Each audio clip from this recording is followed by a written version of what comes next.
Saya sampaikan salam sejahtera bagi saudara-saudara sekalian. Selamat berbahagia di dalam kita mendengarkan firman Tuhan. Semoga tidak ada seorang yang akan terlewatkan karena pekerjaan dari kasih Kristus, kasih yang besar, kasih yang dialirkan untuk mencapai setiap kehidupan kita, apapun perjuangan, persoalan kita. Percayakan itu kepada firman-Nya, dan Dia akan bekerja menurut rencana dan kehendak-Nya. Salam yang sama, ucapan yang sama saya sampaikan kepada saudara-saudara dimanapun sudah berada yang kemudian nanti yang mengakses pemberitaan firman lewat internet, lewat YouTube. Tuhan kiranya akan menolong dan memberkati saudara-saudara dimanapun sudah berada. Puji Tuhan. Kita akan kembali memeriksa firman dalam kitab Rut pasal yang kedua. Kita sudah berada pada pasal yang kedua, bagian yang pertama dari kitab Rut pasal yang kedua, yaitu saat Rut berada di ladang Boas. Ya, Rut berada di ladang Boas setelah kembali dari Moab. Kegagalan di Moab, Rut mengajar Naomi, mengajar Rut untuk kembali mempercayakan, mencari dan mempercayakan hidup kepada firman. Kembali ke Bethlehem, ya, kembali kepada Bethlehem. Kita sudah tahu Bethlehem itu artinya rumah roti. Berada di Bethlehem itu artinya berada di dalam persekutuan dengan Tuhan lewat firman. Ya, bersekutu dengan Tuhan di dalam firman-Nya. Dalam pelajaran tabernakel, persekutuan kita dengan Tuhan lewat firman itu ada di dalam tanda meja roti sajian. Persekutuan yang intim, yang sungguh-sungguh, yang serius dengan Tuhan di dalam firman, itu akan menghasilkan pemeliharaan, akan menghasilkan keubahan, akan menghasilkan pembaharuan dalam hidup kita. Ya, sebab roti yang ada atau yang ditaruh, dua susun roti yang ditaruh di atas meja roti sajian, bisa ditampilkan meja itu, ya, masing-masing susun terdiri dari 6 buah, ya, roti yang ditaruh di atas meja roti itu pada setiap Sabat itu diganti dengan yang baru. Jadi setiap Sabat diganti dengan yang baru. Kemudian roti itu diperuntukkan bagi Harun dan anak-anaknya. Ini, ya, jadi diganti dengan yang baru. Itu bicara dari hal pekerjaan pembaharuan. Ya, sudah bisa melihat. Coba difokuskan meja roti itu pelita, itu bukan meja roti itu. Itu meja roti sajian. Saya goyak. Ya, itu meja roti, ada 2 susun roti masing-masing 6 buah. Dan di atas roti itu ada bokor dupa, ya, ada kedupaan, ya, bokor yang berisi dupa. Ya, pengertian dari meja roti sajian itu adalah persekutuan kita yang sungguh-sungguh, yang dalam dengan Tuhan lewat firman. Dan itu akan menghasilkan pemeliharaan, menghasilkan pembaharuan, keubahan, sampai kepada sebuah kehidupan itu dapat merupakan persembahan yang menyenangkan Tuhan, menjadi persembahan yang menyenangkan Tuhan. Bisa kita baca sebentar dalam Imamat 24. Imamat 24. ayat yang kelima mulai. Mari kita lihat sedikit soal meja roti sajian, ya. Roti sajian. Ya, Engkau harus mengambil tepung yang terbaik dan membakar 12 roti bundar daripadanya. Setiap roti bundar harus dibuat dari 2/10 eva. Engkau harus mengaturnya menjadi 2 susun, 6 buah sesusun di atas meja dari Mazmur itu di hadapan Tuhan. Engkau harus membumbu kemenyan tulen di atas tiap-tiap susun. iya, membubuk kemenyan tulen. Ya, membubuk kemenyan tulen di atas tiap-tiap susun. Terus Kemenyan itulah yang harus menjadi bagian ingat-ingatan roti itu, yakni suatu kurban api-apian bagi Tuhan. menjadi suatu korban api-apian, suatu korban yang menyenangkan Tuhan.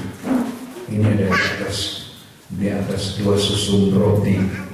Ya, 2 susun roti itu juga bicara tentang kehidupan nikah manusia.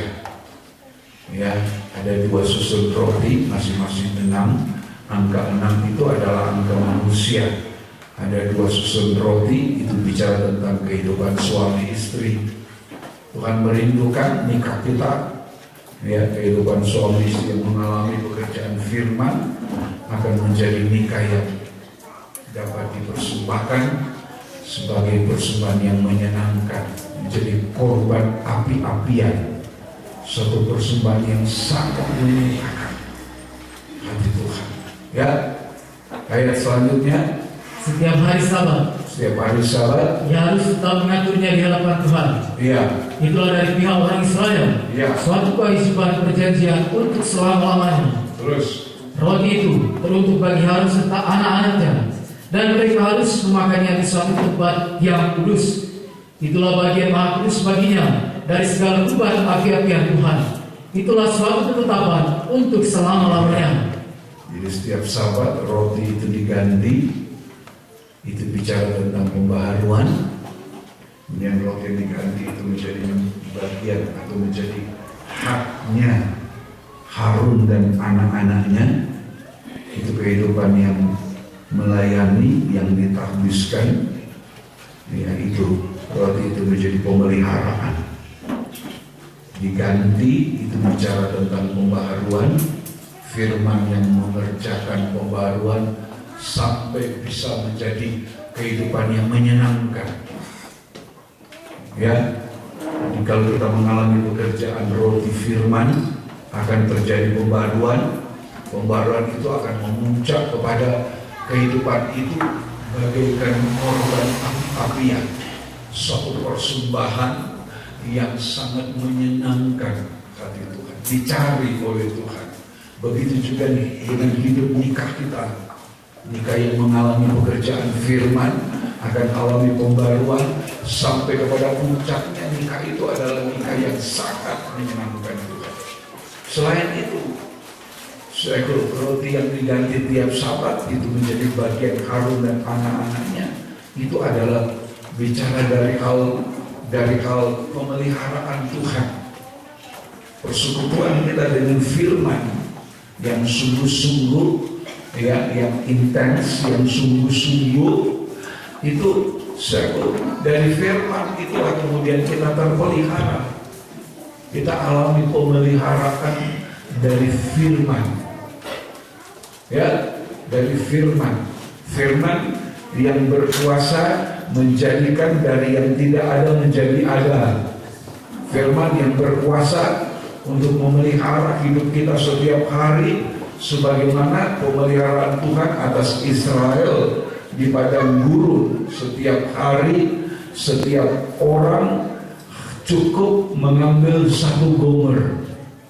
1 gomer sama dengan 10 eva. Ya, tapi selain 1 gomer, hari Sabat Israel harus mengambil, menjelang Sabat harus mengambil 2 gomer. Ada kelimpahan. Ya, tapi kemudian dari mana itu 1 gomer diambil, kemudian disimpan di dalam bejana untuk menjadi kesaksian turun-temurun. Jadi itu gambaran dari pekerjaan firman. Kalau kita percayakan hidup kita kepada firman, kita mengalami pekerjaan firman di dalam kehidupan kita, maka semua hal yang tadi saya sebutkan itu pemeliharaan secara ajaib. Dari pemeliharaan biasa setiap hari ada pemeliharaan luar biasa, mengambil 2 gomer, sampai kepada pemeliharaan kekal. 1 gomer mana yang diberikan Allah itu disimpan di dalam bejana. Itulah pekerjaan firman. Kalau kita tidak menjadi orang yang suka merendahkan, mengecilkan firman, kalau kita jadi orang yang suka mau menghargai, menyungguhkan diri kita dengan firman, ya, kita makin sungguh-sungguh hubungan kita dengan firman, maka semua itu akan kita alami dari waktu ke waktu sampai kepada akhirnya. Ya, puji Tuhan. Nah, Rut berada di ladang Boas, ya, di dalam Rut pasal yang kedua. Rut berada di ladang Boas setelah kembali dari Moab, apa yang diharapkan di Moab itu kemudian tidak tercapai. Ya, mereka kembali ke Rut yang mengikuti mertuanya Naomi yang adalah orang Bethlehem sendiri, kembali ke Bethlehem, kembali kepada penghargaan yang sungguh-sungguh terhadap firman.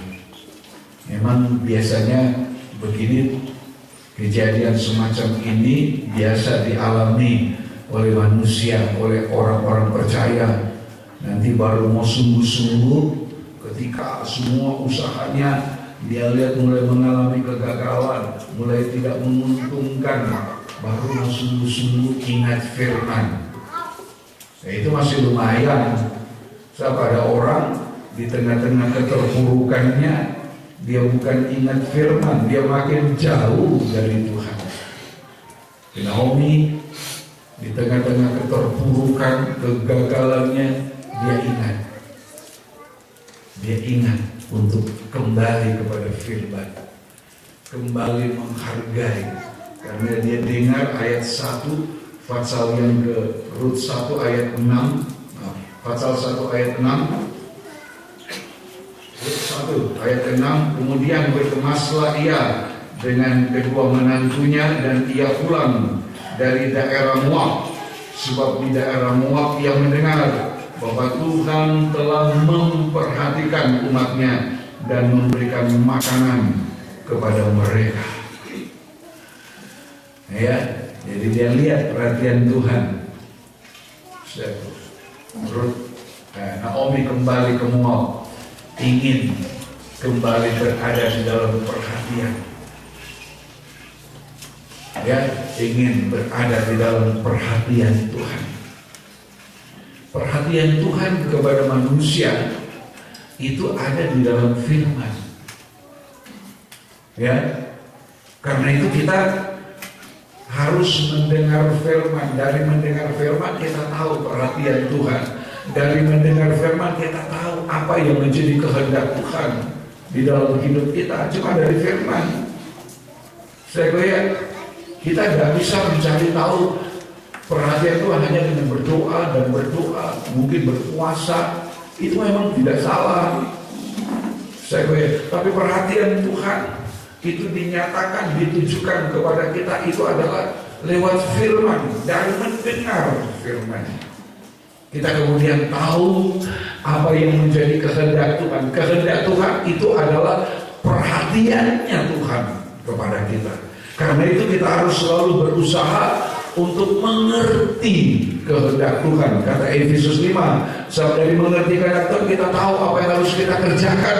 Kita tahu bagaimana kita harus berkelakuan. Kita tahu bagaimana sikap kita saat ada ujian, ada cobaan, saat menghadapi masalah. Kita tahu bagaimana kita harus bersikap.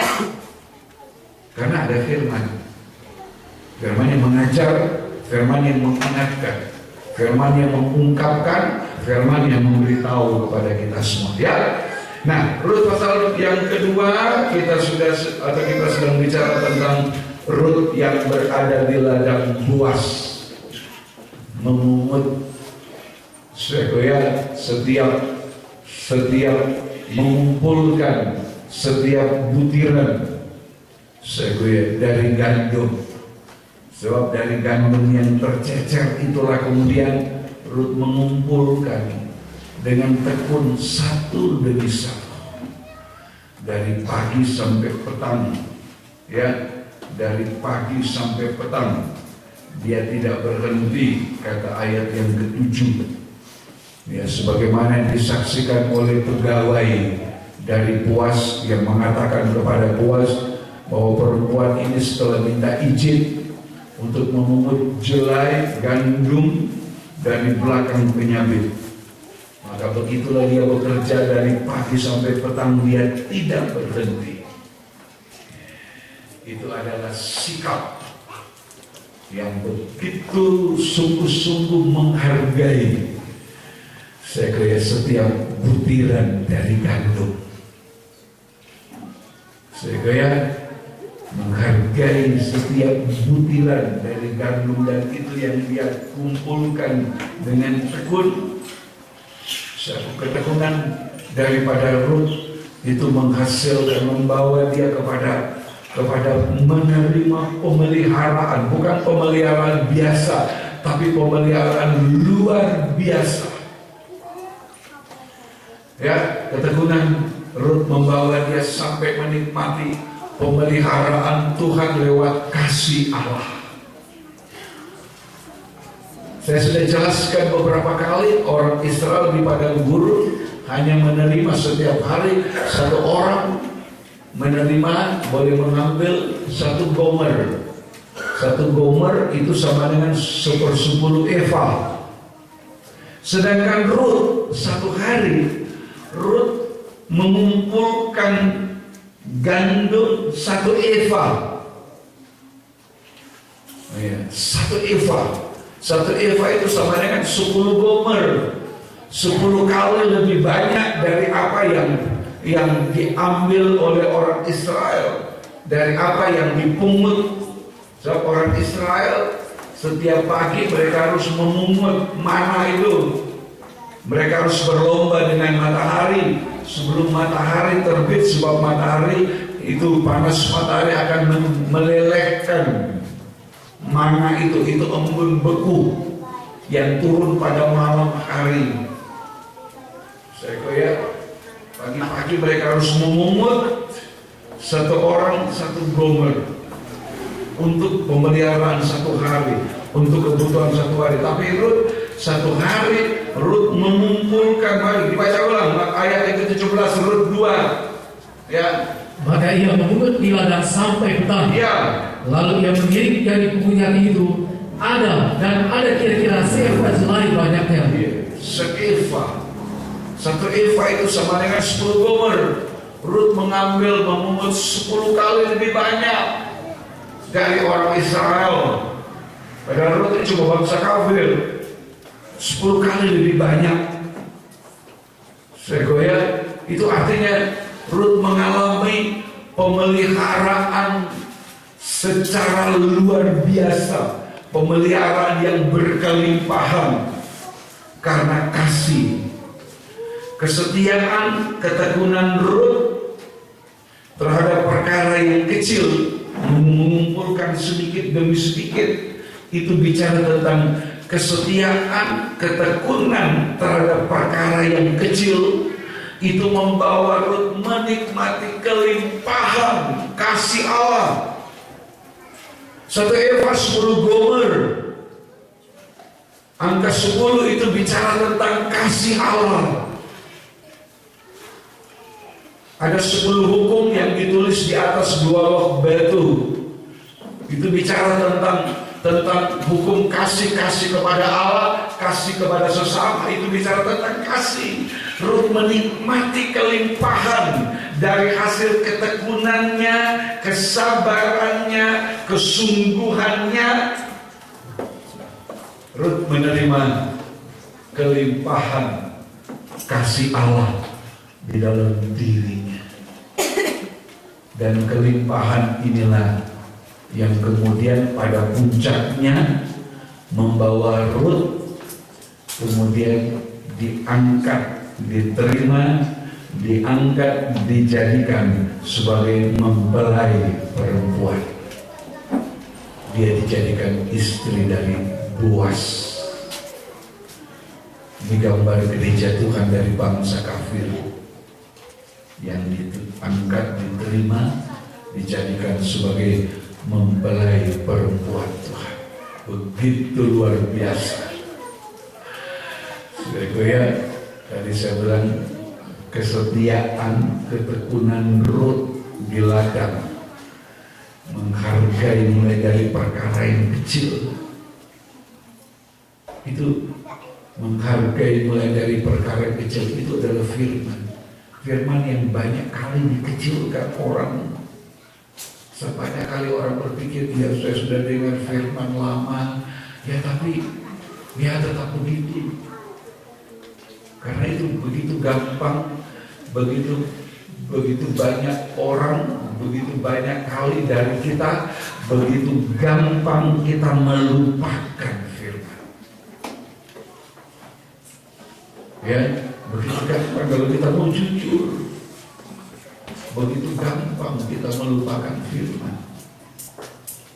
Tapi kalau untuk perkara-perkara lahir ya, saya ikut. Ya, banyak kali kita tidak mudah untuk melupakannya. Di tahun ini, tahun depan kita sudah punya rencana, ya, padahal tahun itu belum sampai. Ya, pekerjaan kita, tanaman baru ditabur, baru dikerjakan. Kita sudah punya rencana untuk masa depan. Kalau ini nanti, itu manusia. Ya kan? Kalau kita mau jujur, tanaman baru kita tanam. Untuk berbuah harus berbulan-bulan atau bertahun-tahun. Tapi kita sudah punya rencana dengan apa yang kita usahakan itu. Ya, ini nanti masih pakai nama Tuhan kan, kalau Tuhan sayang, kemudian saya bisa menuai, bisa panen, nanti saya mau gunakan untuk ini, untuk ini, untuk itu.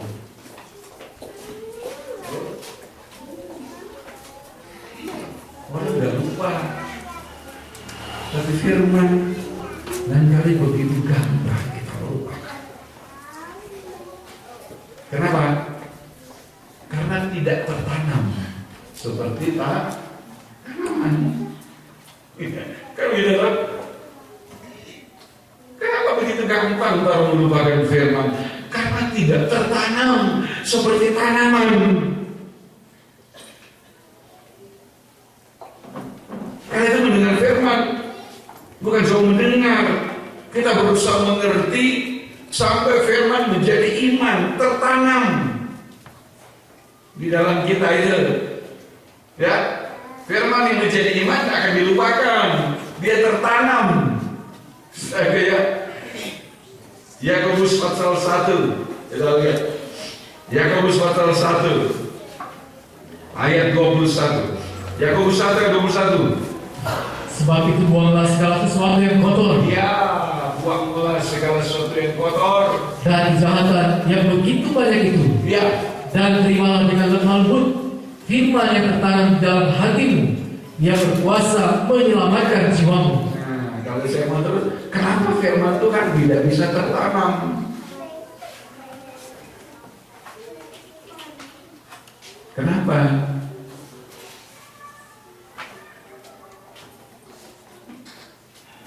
Coba saudara mau menanam jagung, tanam milo, menanam kacang merah, renebon, menanam tomat di tengah-tengah semak belukar, semak kung. Nah, jadi tak Ya kan? Bertumbuh enggak? Kuungnya 1 meter. Apa itu kuung? Bahasa Indonesia kuung itu apa? Ya? Apa itu kuung bahasa Indonesia itu? Mana anak sekolah? Ya? Kuung itu apa itu kuung? Alang-alang. Nah, alang-alang. Ya begitu terus. Ya. Makanya ada padang ilalang. Siapa? Alang-alangnya 1 meter. Kemudian sudah semua buka begini, tanam jagung. Dan cuma saat itu ilalang itu atau alang-alang itu dibukakan begini, tanam pagi. Sorenya itu tegak lagi. Nah, kenapa firman sulit tertanam di dalam kita ini? Karena di dalam hati ada begitu banyak perkara yang kotor dan jahat yang kita simpan, yang kita anggap lebih baik, yang kita anggap yang kotor, yang jahat di dalam hati kita anggap lebih baik, lebih berguna dari firman. Itu sebabnya Yakobus bilang, sebab itu buanglah, singkirkan segala sesuatu yang kotor dan kejahatan yang begitu banyak, dan terimalah firman itu dengan lemah lembut, tanah hati yang dilembutkan, tanah hati yang dibongkar, yang dibalik. Itu kan orang kan menanam gitu, tanah itu mesti dibalik. Sekarang pakai traktor, ya, dibalik, tanah itu dibalik. Itu maksudnya dilembutkan, digemburkan. Kalau tanah hati kita dibersihkan dari segala kotor dan jahat, tanah itu akan dilembutkan. Begitu firman tertabur, dia akan bertumbuh, dia akan tertanam, dan dia bertumbuh, dan itu yang menjadi jaminan keselamatan. Terimalah dengan lemah lembut firman tertanam dalam hatimu yang berkuasa menyelamatkan jiwa kita, ya, berkuasa menyelamatkan, membuat kita menjadi berbahagia. Menyelamatkan itu membuat, menjadikan kita berbahagia. Menyelamatkan itu juga memelihara kehidupan kita ini selagi kita masih diberi umur panjang. Tuhan dengan firman itu berkuasa untuk memelihara. Kalau dia berkuasa menyelamatkan jiwa, apalagi hanya memelihara kebutuhan tubuh lahiriah kita.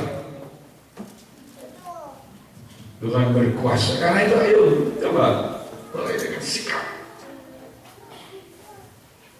Jangan kalau lihat doi mata terbuka besar, ya betul kan? Betul enggak? Kalau firman mata tertutup. Tapi coba melelehkan matanya. Kenapa mata terbuka besar? Saya takut yang dibayar jangan-jangan kurang satu lembar. Betul enggak? Jangankan mata kita, saya ke komputer bisa baca. Ya, alat penghitung uang di bank bisa baca. Ya, begitu ditaruh. Mestinya begitu. Cuma itulah manusia, saudara. Karena setelah banyak firman, kalau dulu setelah banyak sudah tadi kan, nggak perlu kajian. Begitu juga firman, saking terlalu banyak. Coba kalau firman sedikit, seperti penindasan di negara Eropa Timur, di negara-negara komunis, orang itu satu lembar itu dihargai. Saya pernah saksikan mereka dapat Alkitab yang diselundupkan Alkitab itu dirobek lembar per lembar, kemudian dibagi. Kalau yang satu sudah selesai membaca, satu lembar dikasih sama orang tukar. Begitu dihargai. Sehingga seharusnya kita begitu sikap kita. Karena itu yang berkuasa menyelamatkan kita. Saya banyak menggunakan istilah, dengan uang kita bisa membeli segala-galanya. Ya, tapi uang tidak bisa menjadi segala-galanya untuk hidup kita. Itu contoh saja. Dengan uang kita bisa berbuat segala-galanya. Ya. Tapi uang tidak bisa menyediakan sesuatu yang kita butuhkan dalam hidup kita, yaitu keselamatan. Karena itu, kalau mau firman tertanam, maka Yakobus 1 ayat 21, kita mulai dengan sini.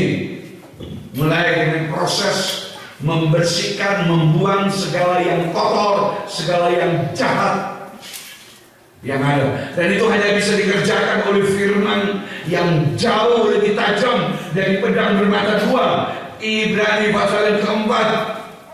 Ibrani tidak bisa dengan firman yang hanya biasa-biasa, tapi firman yang membuat kita yang mendengar merasa sakit.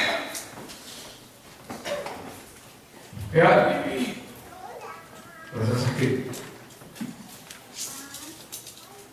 Saya bilang, ada seorang hamba Tuhan yang mulai bimbang dengan firman-Nya. Saya bilang begini, kalau belum sakit hati, belum bisa jadi gembala.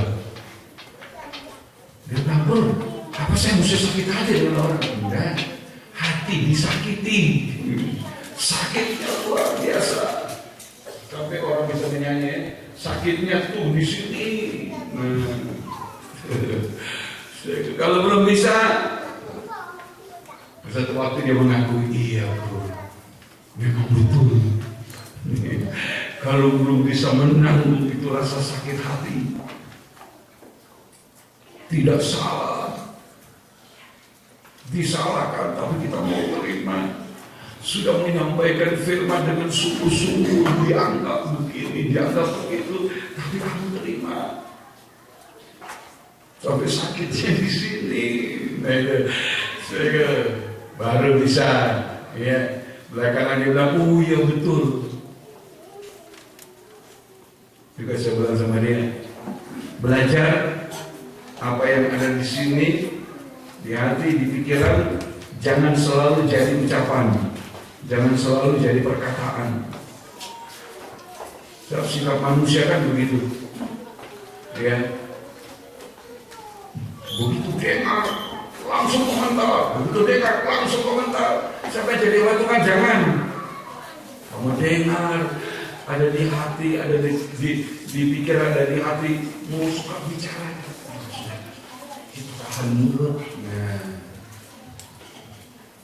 ya.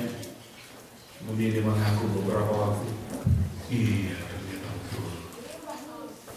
Coba setiap yang kita dengar jadi perkataan, setiap kita dengar jadi perkataan. Padahal yang didengar itu belum tentu betul. Kita ikut-ikut ngomong, ikut-ikut bicara. Orang di sana bilang ikut nimbrung. Kalau orang bicara, ayo coba diselidiki dulu. Apalagi jadi hamba Tuhan, coba belajar, diterima saja. Sekalipun itu sakitnya sampai di sini, ya sakit. Nah itu, kalau saya bisa tahan sakit di sini, nah itu saya bersama dia. Baru tahu jadi hamba Tuhan, jadi gembala seperti apa. Baru bilang, iya, saya mengalami sakit sini. Iya. Jangan jadi gembala, dia pikir enak itu, habis dipakai ada kolektor, ada perpuluhan, terus akhirnya di sini langsung. Ayo, ya, Tuhan mengasihi kita, Tuhan sangat mengasihi kita.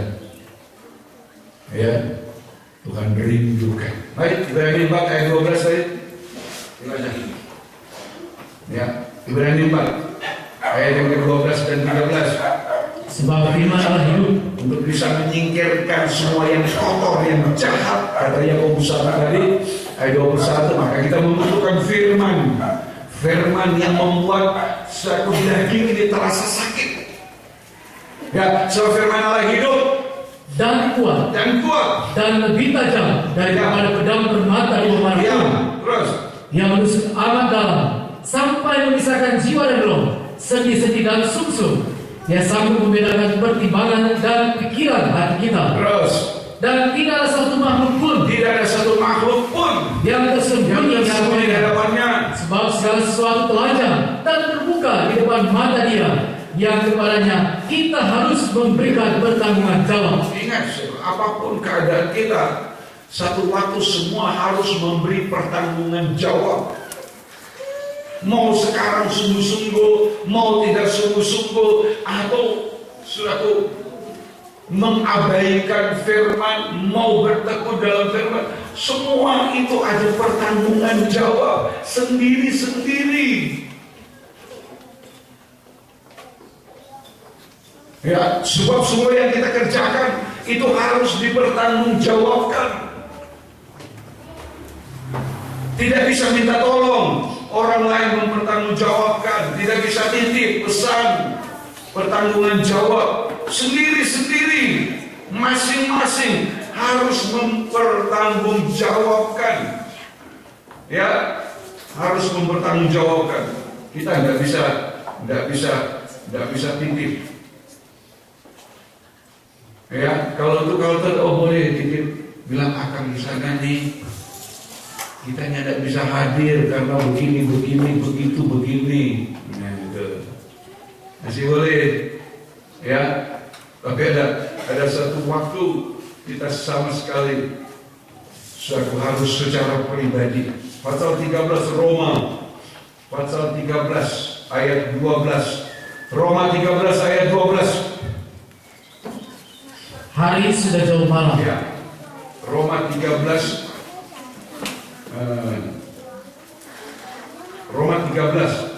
ayat yang ke-12. Roma 14 bukan 13. Maafkan saya. Roma 14 ayat yang ke-12. Roma 14 ayat 12. Demikianlah setiap orang di antara kita akan memberi pertanggungan jawab tentang dirinya sendiri kepada Allah. Tentang dirinya sendiri. Ya. Makasih. Tentang dirinya sendiri kepada Allah. Dia harus mempertanggungjawabkan dirinya. Kan itu mari. Supaya nanti pertanggungan jawab kita ada keberanian. Kata surat Nabi Yohanes, supaya kita ada keberanian menghadap Dia.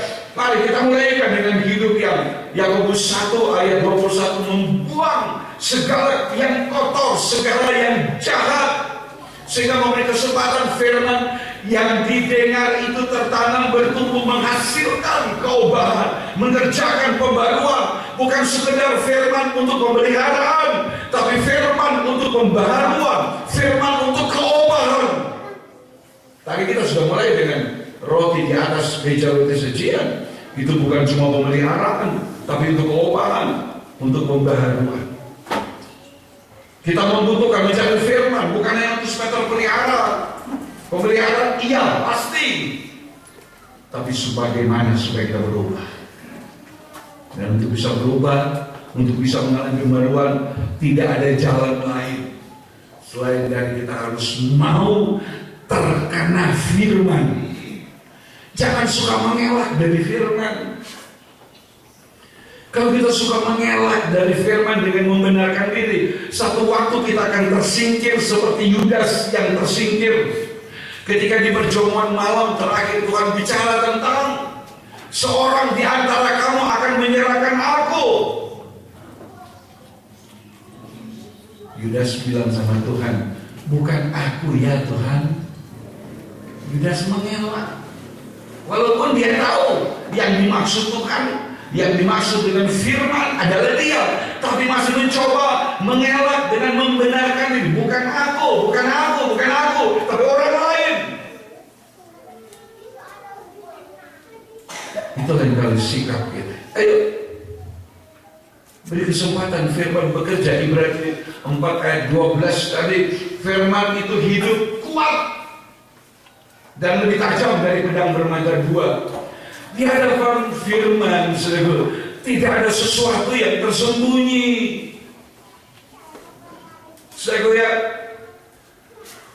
Saya bukan tipe hamba Tuhan yang suka menyengajakan pemberitaan firman. Kalau tahu Nando itu begini, cari firman yang mengarah kepada dia. Enggak. Buat apa? Selalu saya bilang, buat apa menyampaikan firman menyengajakan untuk seseorang? Enggak ada gunanya. Bagi saya enggak ada gunanya. Tapi selalu saya ingin menyampaikan firman sebagaimana kehendak Tuhan. Nah, firman Allah itu lebih, firman itu hidup. Ini kita lihat, firman Allah hidup, kuat, dan lebih tajam dari pedang bermata dua. Kita lihat firman yang hidup. Firman yang hidup seperti pengakuan dari Petrus kepada Tuhan ketika Tuhan menyuruh, ayo kamu mau ikut mereka yang undur dariku, kamu mau ikut mereka yang meninggalkan aku, silakan. Tapi Tuhan, Petrus bilang, Yohanes 6 ya, Injil Yohanes pasal yang ke-6 ayat yang ke-67 68. Maka kata Yesus kepada 12 muridnya, ya, setelah ayat yang ke-66 mulai dari waktu itu banyak murid-muridnya mengundurkan diri dan tidak lagi mengikut dia. Ya, Tuhan punya banyak murid, intinya 12. Kemudian ada 70 murid yang juga diutus, dan ada murid yang lain. Yohanes 6 ayat 66, setelah Tuhan bicara tentang firman sebagai makanan yang keras, ternyata mereka goncang, iman mereka goyah ketika dengar firman begitu. Wah, padahal selama ini nggak begitu tuh firman, kok kenapa sekarang firman begitu? Nah itu kan, dulu nggak begitu, kenapa sekarang firman seperti itu? Goncang.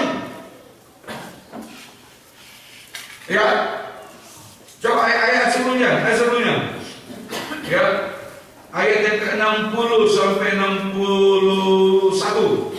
Sesudah mendengar semuanya itu, ya, banyak dari murid-murid Yesus yang berkata, perkataan ini keras. Ya, keras. Siapa yang sanggup mendengarnya? Yesus yang di dalam setiap tahu bahwa murid-muridnya bersungut-sungut tentang hal itu, berkata kepada mereka, adakah perkataan itu menggoncangkan imanmu? Ya. Jadi iman seseorang menjadi goyah. Ya, seseorang kehilangan pegangan, kehilangan kekuatan dalam iman, menjadi goyah, tergoncang. Bukan cuma karena dia mengalami kekurangan, ada masalah dalam rumah tangga, dalam nikah, ada masalah pekerjaan. Dia merasa dia sungguh-sungguh, kemudian ternyata kesungguhannya yang diharapkan hasilnya tidak seperti yang dia inginkan. Dia mulai goyah. Itu banyak terjadi, dan itu biasa. Orang yang sakit imannya goyah, orang yang mencoba imannya bergoncang, orang yang dalam kesulitan, dalam kemiskinan, dia mulai goncang, dia mulai bimbang. Itu biasa. Yang tidak biasa adalah orang mendengar firman yang keras, kemudian imannya bergoncang. Masa pemberitaan seperti itu? Padahal di sana, pemberitaan di sana bicara berkat, bicara pemulihan, bicara pengangkatan. Kenapa di sini firman-Nya selalu bicara dosa, menuju dosa, menyatakan kesalahan, menyatakan kekurangan? Tidak bisa terima. Imannya goncang. Masa ada firman seperti itu? Selama saya jadi orang Kristen, sudah ke gereja A, gereja B, gereja C, gereja D, semua bicara tentang berkat, bicara tentang kebahagiaan, bicara tentang pemulihan. Kenapa kau di gereja X, firmannya keras, bicara dosa, menuju aja. Nah, kan goncang.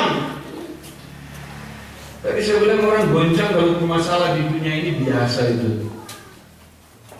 Tapi kalau orang imannya bergoncang karena firman, nah itu yang harus waspada. Sebab kalau itu tidak segera dipulihkan, dia akan mundur dari Tuhan. Lihat, Tuhan bilang, adakah berkata menggoncangkan imanmu? Ayat 66. Mulai dari waktu itu banyak murid-murid yang mengundurkan diri dan tidak lagi mengikuti dia. Karena tidak bisa tahan tuh. Firman terlalu keras. Tuhan juga tidak bilang, jangan dulu mundur. Coba mana dengar lagi, kalau mana semangatnya mungkin hanya mau mundur. Mungkin kamu tidak akan tinggalkan saya. Coba satu kali lagi dengar, dua kali, tiga kali dengar. Siapa tahu kalau kamu mengerti, kamu pasti tidak akan tinggalkan saya. Enggak. Tuhan tidak tahu begitu. Karena memang tidak semua orang mendapat kasih karunia, walaupun kasih karunia itu ada. Tidak semua orang yang suka menghargai kasih karunia. Nah, setelah murid-murid yang banyak itu mundur, ayat 67. Maka kata Yesus kepada kedua belas muridnya, apakah kamu tidak mau pergi juga? Apakah kamu tidak mundur juga? Apakah kamu tidak mau tinggalkan aku juga? Apakah kamu tidak mau berpaling dariku? Jawab Simon Petrus, Tuhan, kepada siapakah kami akan pergi? Perkataanmu adalah perkataan hidup yang kekal. Perkataan yang hidup. Itu Petrus. Kepada siapa kami mau pergi?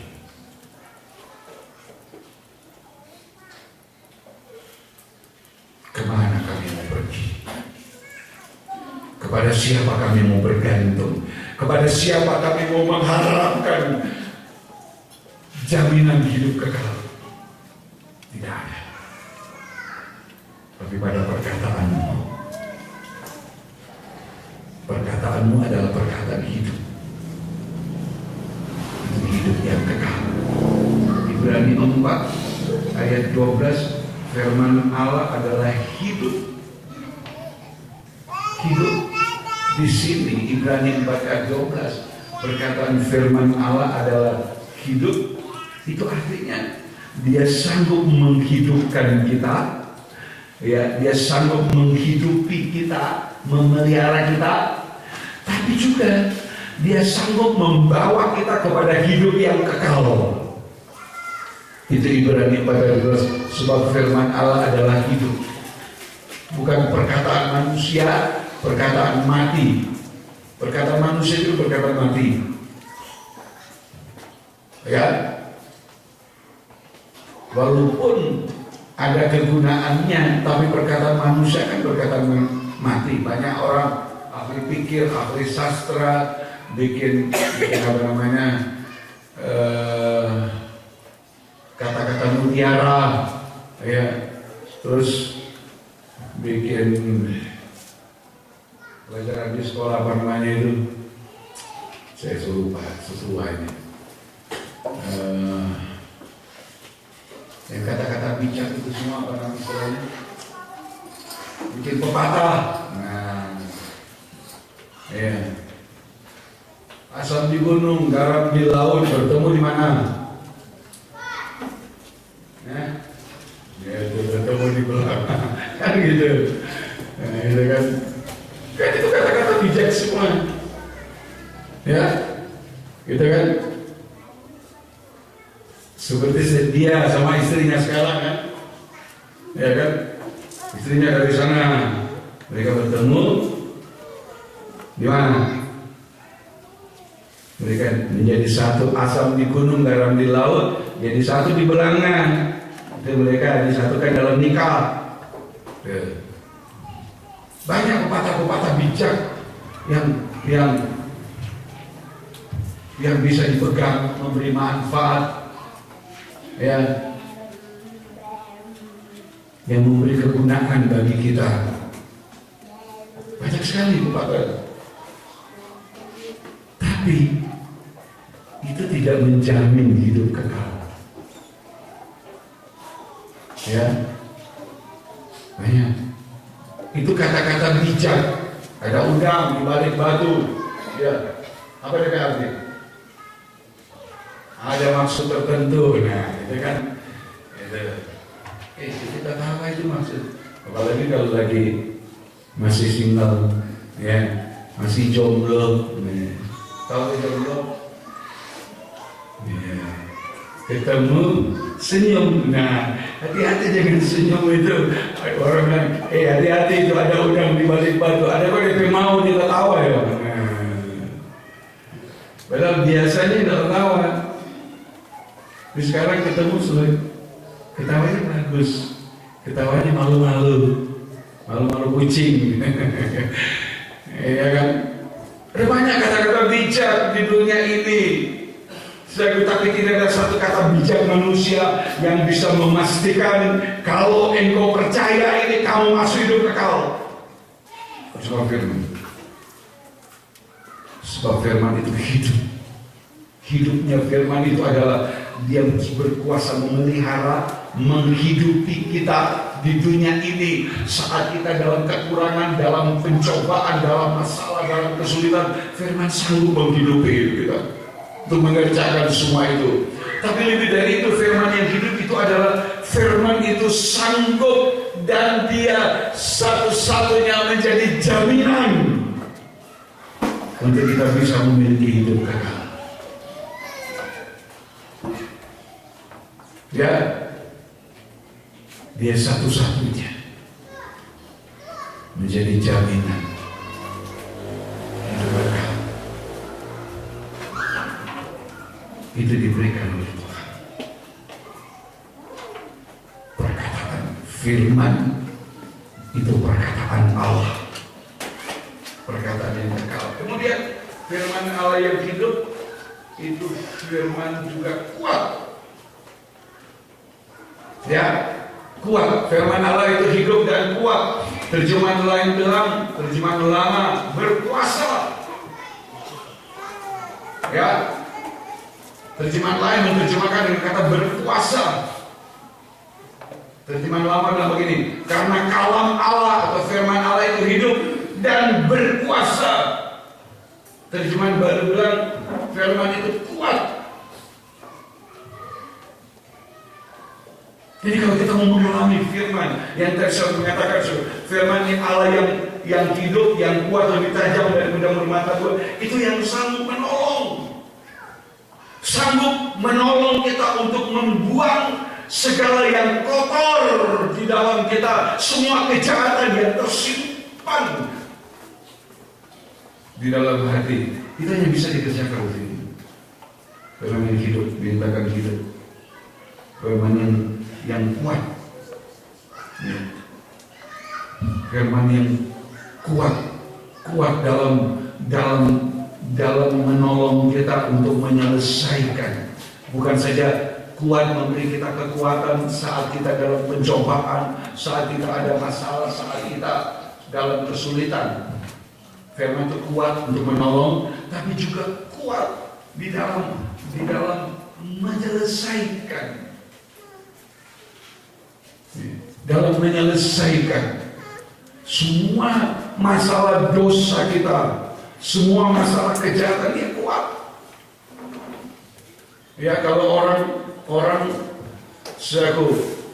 yang berproses hukum di pengadilan, nah itu kan antara tuntutan jaksa, ya ada penasehat hukum, nah mereka harus menampilkan alasan-alasan berdasarkan hukum. Jaksa bilang orang ini harus dihukum karena begini.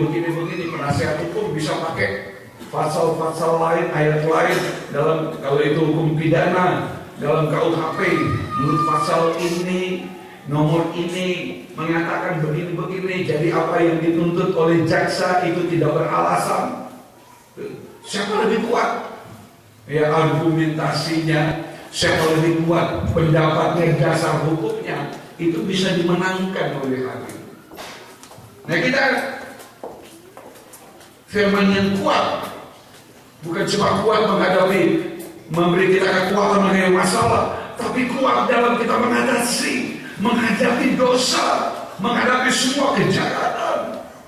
Firman kuat, firman tidak akan berhenti bekerja sampai kita mengalami kuasa firman Allah yang melepaskan kita, yang membaharui kehidupan kita, yang menjadikan kita orang yang menang dari dosa. Firman Allah tidak terkalahkan.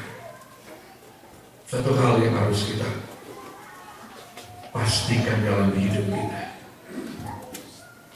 ya, kalau pendapat, kalau penemuan manusia, penemuan hari ini besok-besok bisa dikalahkan oleh penemuan yang lain.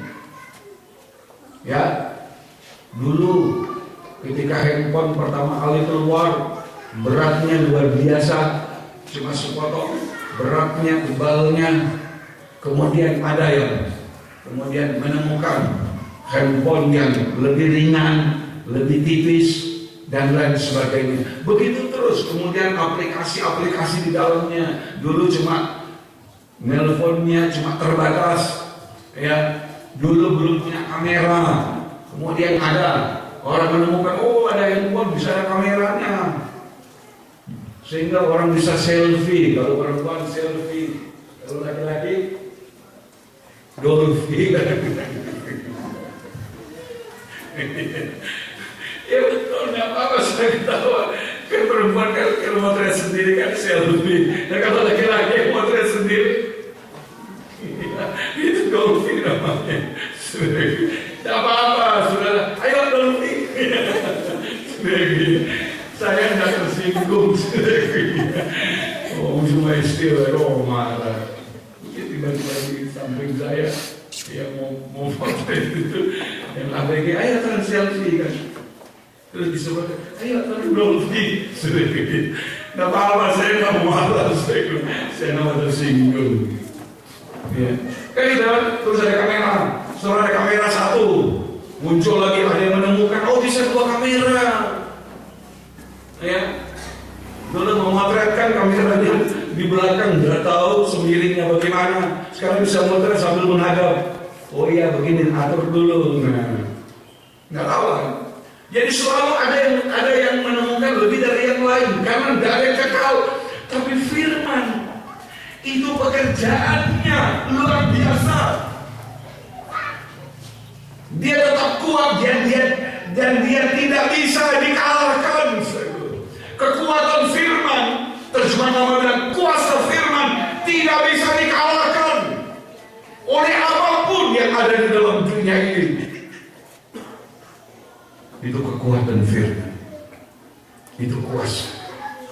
Kalau kita mempercayakan hidup kita pada firman, pada kuasanya, pada kekuatannya, kita tidak akan dikecewakan. Kemudian firman itu lebih tajam dari pedang bermata dua, menusuk dalam, menyelesaikan. Firman itu sanggup menyelesaikan apa yang tidak bisa terselesaikan oleh manusia, sampai kepada penyelesaian dosa. Firman itu sanggup. Sekotor apapun hidup kita, kata Yakobus 1 tadi, sejahat apapun kita ini, kalau kita masih mau menerima firman, masih mau menghargai firman, firman yang lebih tajam dari pedang bermata dua, dia sanggup untuk menyelesaikan, menyucikan dosa sampai kepada akarnya.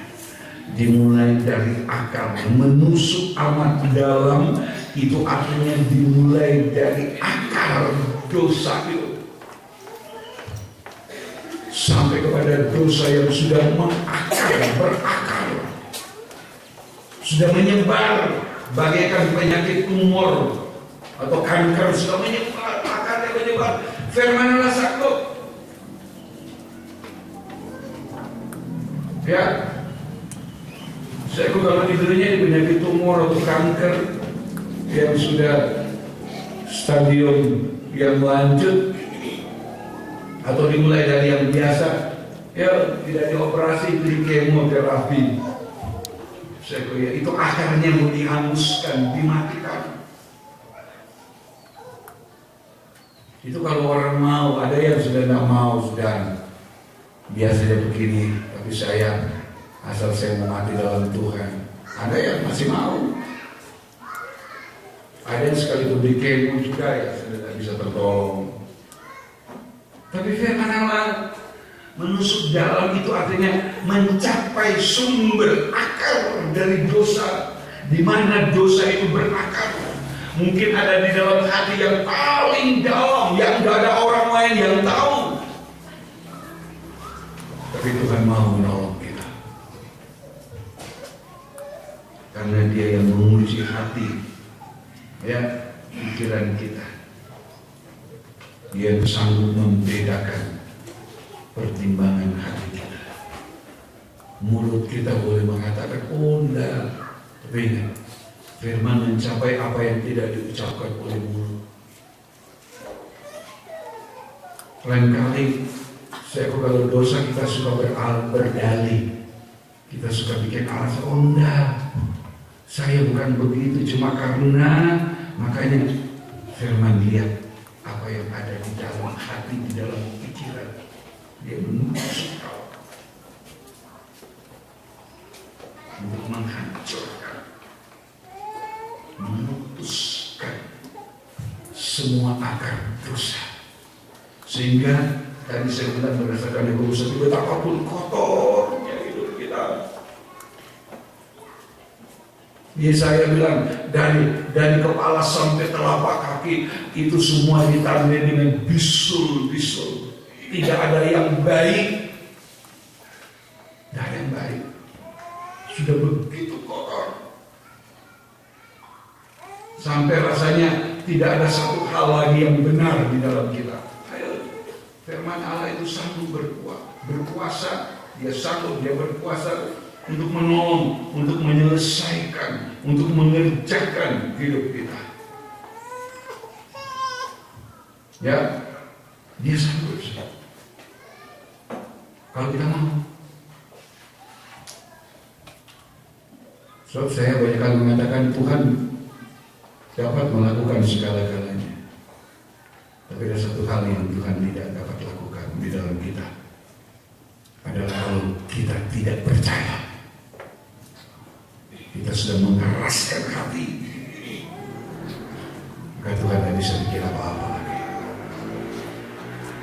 Tapi kalau hati masih terbuka untuk firman, beri kesempatan firman itu bekerja. Memang terasa sakit. Jadi bukan cuma firman itu hidup kuat, tapi dia lebih tajam dari pedang bermata dua. Itu artinya dia mengerjakan kita itu secara untuk menghancurkan, dia mencapai sumbernya dari dosa itu, kemudian menghancurkan, mengoperasi dari dalam. Ibrani 4 bilang sampai kepada memisahkan jiwa dan roh, sendi dan sumsum. Itu artinya begitu hebatnya Tuhan dengan firman dalam mengerjakan penyucian. Bagaimana mungkin jiwa dan roh bisa dipisahkan? Ya, bagaimana mungkin sendi-sendi dan sumsum? Sumsum itu ada di dalam tulang. Orang mau mengambil sumsum, itu tulangnya harus dipatahkan, dipotong, dipatahkan, baru ada bisa ambil sumsum. Ya, tapi firman sanggup tanpa menghancurkan tulang. Sehingga dia bisa mencapai apa yang tersembunyi di balik kekerasan hati. Apa yang kita simpan, kita tutup selama ini di balik kekerasan hati kita, firman Allah sanggup mencapai sampai di situ. Kalau kita ada keterbukaan untuk mulai saja dengan sedikit mau percaya, Tuhan, saya baru mau mulai percaya kepada firman-Mu. Maka Tuhan kamu kerja. Sedikit sedikit saja kita beri kesempatan kepada Tuhan, Tuhan akan gunakan itu untuk mengerjakan, untuk menghasilkan hidup yang diubahkan, hidup yang dibaharui, hidup yang nanti akan dipermuliakan dalam kemuliaan sama dengan Dia, dalam kemuliaan sebagai mempelai perempuan. Nah, ini yang dikerjakan oleh Ruth. Dari menghargai butiran-butiran jelai, butiran gandum itu dikumpul dari waktu. Ini gambar kehidupan yang sungguh-sungguh sangat menghargai firman, menghargai dengan ketekunan. Ruth sabar. Ruth gambar dari kehidupan gereja Tuhan yang sabar dalam menghadapi pekerjaan firman. Dia harus sabar mengumpulkan satu demi satu. Itu gambar dari orang yang sabar mengalami pekerjaan firman. Dia mau dan dia menerima itu dengan kesabaran. Ya, sekalipun harganya itu adalah dia harus banyak mengalami penderitaan. Baik, terakhir kita ke surat Yakobus. Ya, Yakobus pasal yang kelima. Yakobus pasal yang kelima. Ayat yang ke-10 mulai. Saudara-saudara, turutilah teladan penderitaan dan kesabaran para nabi yang telah berbicara demi nama Tuhan. Kita disuruh menuruti teladan penderitaan. Nah, ini kan teladan penderitaan dan kesabaran para nabi. Kesabaran ini adalah kesabaran mereka dalam penderitaan. Ya, terus sesungguhnya kami menyebut mereka berbahagia. Kami menyebut mereka berbahagia, yaitu mereka yang telah bertekun. Mereka bertekun seperti bertekun dalam kesabaran. Sekalipun mungkin sepanjang hari itu panas, dia bertekun dalam kesabarannya.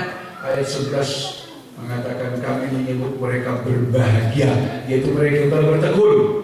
Kamu telah mendengar tentang ketekunan Ayub, dan kamu telah tahu apa yang pada akhirnya disediakan Tuhan baginya, karena Tuhan Maha Penyayang dan penuh belas kasihan.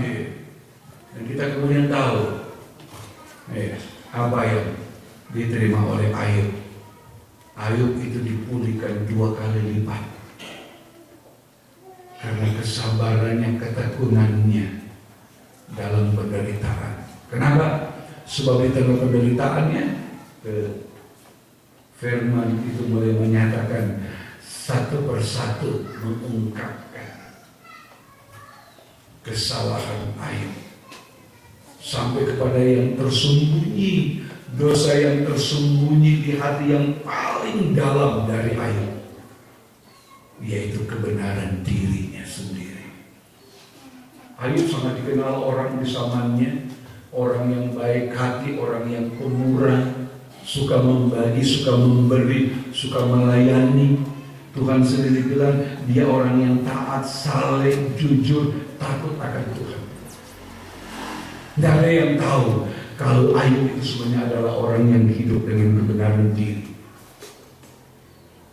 Tidak ada yang tahu kan? Tapi begitu firman datang menusuk dalam sampai kepada jiwa dan rohnya, itu muncul kelihatan apa itu yang tersembunyi, sampai dicapai oleh firman yang dalam, angkat keluar. Ternyata Ayub adalah orang yang hidup dengan kebenaran diri sendiri, suka merasa benar, walaupun dia orang baik, orang jujur, tapi Ayub tidak pernah sadar bahwa di dalam jauh di dalam hatinya ada satu dosa yang selama ini dia tidak sadari, yaitu kebenaran diri. Dia tahu dia baik, suka memberi, suka menolong, suka membagi, setia kepada Tuhan. Karena itu dia disebut orang saleh. Orang saleh itu orang setia dalam beribadah dan melayani. Dia orang takut akan Tuhan, dia tidak berbuat dosa. Dia orang jujur. Dia tahu dia begitu.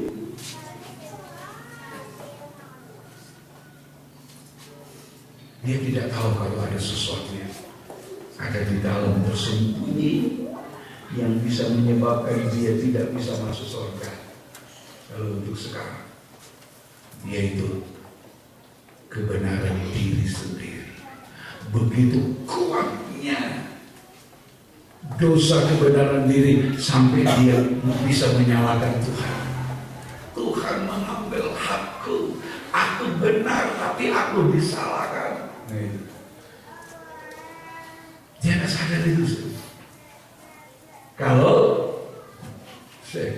tidak datang firman yang menusuk dalam, lewat dia mengalami firman yang tajam yang menyakitkan daging, itu lewat penderitaan.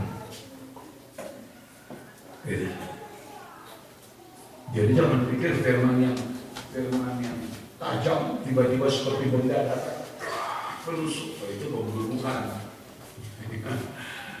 Tapi Ayub mengalami pekerjaan firman bukan cuma hidup kuat tapi tajam, lebih tajam dari pedang bermata dua, yaitu dia merasa dia baik, tidak pernah berbuat salah, semua dia layani, dia rela melakukan semua kebaikan, dia takut akan Tuhan. Tiba-tiba dia harus mengalami penderitaan, seluruh tubuhnya dipenuhi dengan bisu. Itu ya, firman menusukkan, saya bilang sakit, kita harus rela karena firman merasa sakit.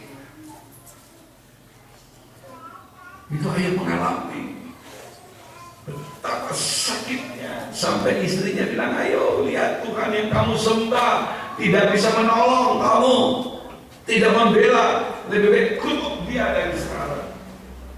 Tapi Ayub tidak mau. Ayub menerima dengan kesabaran. Rasa sakitnya, penderitaannya dia terima. Sakitnya, pekerjaan firman itu menyucikan. Sebelum Ayub sadar, sebelum Ayub menjadi kesalahan, firman itu bekerja terus karena Tuhan mengasihi dia. Firman bekerja terus sampai Ayub bilang, aku hidup tinggal kulit tulang dibalut oleh kulit. Siapa lagi yang melayani dia? Anak-anaknya semua sudah meninggal, istrinya sudah tinggalkan dia. Ayub pernah tinggal di Sabua di pinggir kampung. Siapa yang masalah? Makan orang berharap ada orang bawa makan kan?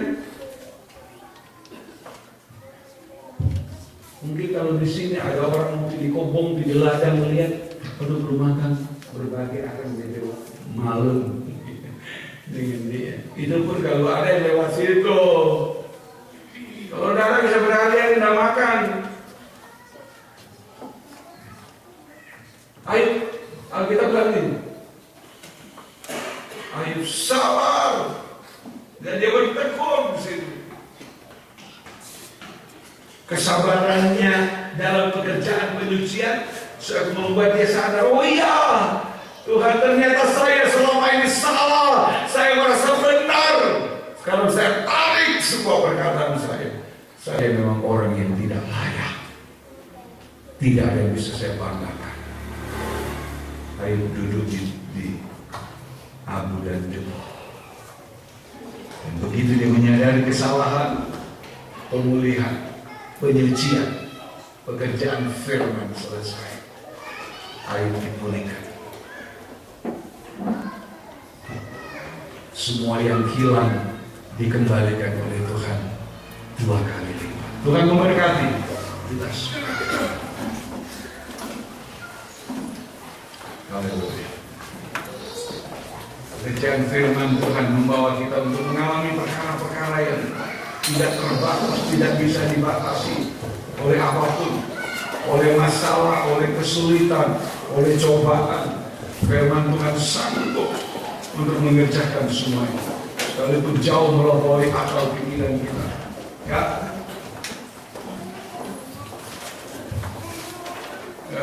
tak terbatas kuasa-Mu Tuhan.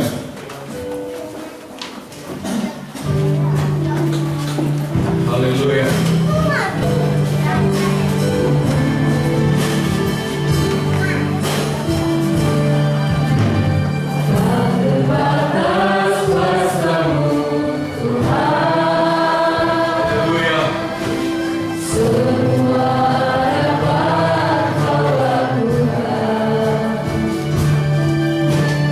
Apa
firman-Mu, Engkau yang bekerja dengan firman-Mu, Engkau yang mengerjakan segala sesuatu dengan firman-Mu. Karena itu tidak ada perkara yang mustahil bagi Engkau. Juga bagi setiap orang yang percaya dan mempercayakan hidup kepada Engkau dalam firman, dengan menghargai firman-Mu, menjunjung firman, menghormati firman, mengutamakan firman di dalam kehidupan, maka Engkau akan nyata bekerja dengan firman-Mu, firman yang hidup, yang kuat, yang berkuasa, yang lebih tajam dari pedang bermata dua. Engkau bukan saja memelihara, menolong kami secara lahiriah, menyangkut masalah-masalah dalam hidup kami di dunia ini, tapi juga Engkau berkuasa dengan firman untuk menyucikan, membaharui, menjadikan kami kehidupan yang layak, kehidupan yang berkenan, kehidupan yang menyenangkan Engkau. Karena itu tolonglah kami, ampuni sikap-sikap kami yang banyak kali suka tidak percaya, suka mengabaikan, suka merendahkan, suka mengesampingkan firman-Mu, Tuhan. Terlebih saat kami dalam cobaan, saat kami menghadapi masalah, banyak kali kami, Tuhan, mengabaikan firman-Mu, Tuhan. Kami menggunakan akal, kami menggunakan kebenaran diri kami, Tuhan. Tolonglah kami, Tuhan, untuk kembali kepada sikap yang benar, bagaikan perempuan Kanani, Tuhan, yang rela mengumpulkan remah-remah yang jatuh dari beca anak-anak itu, yang sudah mengerjakan pemulihan, memberi kebahagiaan. Juga bagaikan Rut yang bertekun dalam kesabaran, mengumpulkan butir demi butir, Tuhan. Itu yang Engkau rindukan menjadi sikap kami hari-hari ini, Tuhan, supaya kami boleh menikmati betapa firman-Mu itu berkuasa, bagaikan Rut yang mengumpulkan, Tuhan. Oh, lebih dari yang biasanya. Rut mampu mengumpulkan satu eva, itu hasil, Tuhan, dari ketekunan, kesabaran di tengah-tengah pekerjaan firman-Mu. Engkau mau kami mengalaminya, Tuhan. Engkau mau kami menikmati firman yang hidup, yang berkuasa, yang Tuhan lebih tajam dari pedang bermata dua. Semua diuntukkan bagi kebahagiaan kami, setiap pribadi kami, setiap nikah kami, setiap rumah tangga kami, Tuhan. Engkau ingin kami ada di dalam firman-Mu yang menjadi jaminan dari kehidupan kekal selama-lamanya bersama dengan Engkau. Tetapkan firman-Mu di dalam kami, tambahkan pengertian, pengenalan yang kurang lewat Roh Kudus-Mu yang menolong kami, biar kami akan selalu ditolong dalam melakukan apa yang menjadi kehendak Tuhan. Tuhan akan memberkati lanjutan pemberitaan firman. Tuhan juga memberkati pekerjaan-pekerjaan-Mu. Dua saudara kami yang akan masuk dalam baptisan air, beri ketetapan hati kepada mereka untuk percaya dan mempercayakan hidup ke dalam tangan-Mu. Dan Tuhan akan menolong rencana pergumulan perjuangan hidup mereka. Tuhan akan membimbing, Tuhan. Setelah masuk dalam baptisan air, Tuhan akan tetapkan langkah-langkah mereka berada di jalan yang baru, di jalan yang benar, dengan sikap hidup yang semakin mulai menghargai Engkau di dalam firman, menghargai pekerjaan firman dalam kehidupan mereka, untuk mereka boleh alami kuasa dan keajaiban dari firman. Dan dengan kelahiran baru, mereka juga mulai akan tahu menghargai perkara-perkara yang rohani, mulai suka dengan perkara-perkara di sorga, tempat di mana Yesus ada di sebelah tangan kanan Bapa di sorga. Tolonglah mereka berdua ini, tolong kami semua, persekutuan kami dengan firman-Mu di hari-hari ini, hari-hari menjelang kedatangan Tuhan, supaya semakin nyata firman-Mu bekerja di dalam kami semua. Terima kasih Tuhan, terima kasih. Pekerjaan-pekerjaan-Mu di hari-hari akan datang, dalam ibadah pelayanan di Manimbo, di Tumaratas, Engkau akan memberkati, Engkau akan mengerjakan semuanya Tuhan. Juga Tuhan dalam rencana mengadakan kebaktian Natal persekutuan. Jika engkau mengenal berkati, bukakan jalan mengadakan kebaktian persekutuan di tahun yang akan datang. Juga kami serahkan dalam tangan-Mu. Juga rencana pembelian kamera kami serahkan semua. Biarlah Engkau yang akan mengaturkan semua itu sebagaimana kehendak dan kemauan Tuhan. Lanjutan pekerjaan pembangunan gereja juga kami serahkan ke dalam tangan. Berkati semua, berkati kami, berkati sidang jemaat dengan semua pekerjaan dan usaha yang dikerjakan, apapun bentuknya itu. Engkau yang memberkati Tuhan, sambil menolong supaya semua dilakukan di dalam kebenaran-Mu, sehingga akan nyata kuasa yang melimpah-limpah itu adalah berasal dari Engkau. Tolong jika ada kekurangan, kesulitan, mereka yang masih lantar dan lelah sakit ada di antara kami ataupun ada di rumah bersama ibu hamil, juga Tuhan akan menolong mereka semua mengerjakan kandungan bertumbuh dengan sehat kuat sempurna sampai kepada proses kelahiran. Gangguan-gangguan pekerjaan kuasa setan, roh-roh jahat, sakit penyakit apapun bentuknya itu, kami ikat dengan kuasa darah Tuhan, kami hancurkan di dalam nama Tuhan Yesus Kristus. Darah Yesus yang berkuasa, dengan bilur-bilur-Mu kami semua dipulihkan. Ibadah anak sekolah minggu sesudah ini Engkau akan berkati kiranya pelaksanaan baptisan air juga kami serahkan dalam tangan-Mu. Segala bentuk persembahan itu Engkau berkati. Perjalanan pulang jauh, dekat, berkendaraan atau berjalan kaki ini semua dibayar selamat. Terima kasih. Silakan sudah berpulang kembali membantu. Terima kasih Tuhan Bapa di sorga. Terima kasih hidup kami tetap dalam pimpinan-Mu, tuntunan kasih sayang. Terima kasih. Saudara-saudara yang dikasihi oleh Tuhan, pulanglah dengan sejahtera. Terimalah segala berkat kasih karunia dan rahmat damai sejahtera di dalam nama Allah Bapa, Allah dan Allah Roh Kudus, yaitu di dalam nama Tuhan Yesus Kristus, memberkati, menolong, melindungi, memelihara dan menyelamatkan kehidupan kita semua sekarang dan sampai selama-lamanya. Dalam nama Tuhan Yesus Kristus. Haleluya. Amin.